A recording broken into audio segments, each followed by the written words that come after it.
Nama saya Zatul Midan Al-Ansari binti Azahi. Saya berumur 17 tahun dan saya mula belajar di tahfiz pada bulan April tahun 2022.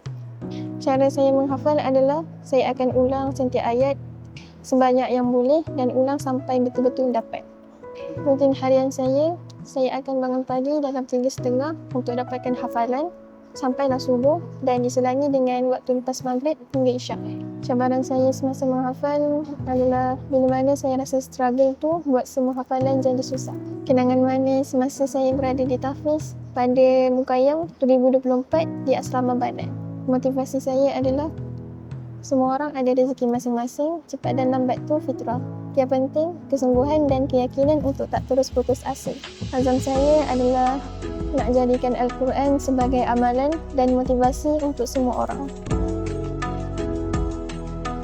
Nama saya Sadah Hayati binti Muhammad Bakri, umur 20 tahun, berasal dari Segamat Johor.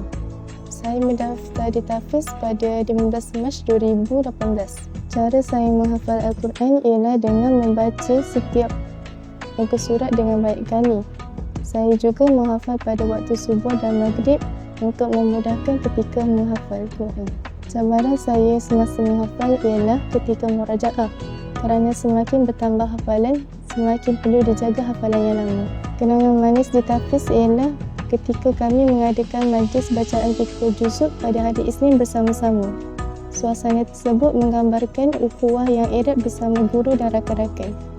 Kepada rakan-rakan yang masih berjuang untuk khatam, ingatlah bahawa perjalanan ini adalah suatu jihad dan ibadah yang amat besar di sisi Allah SWT.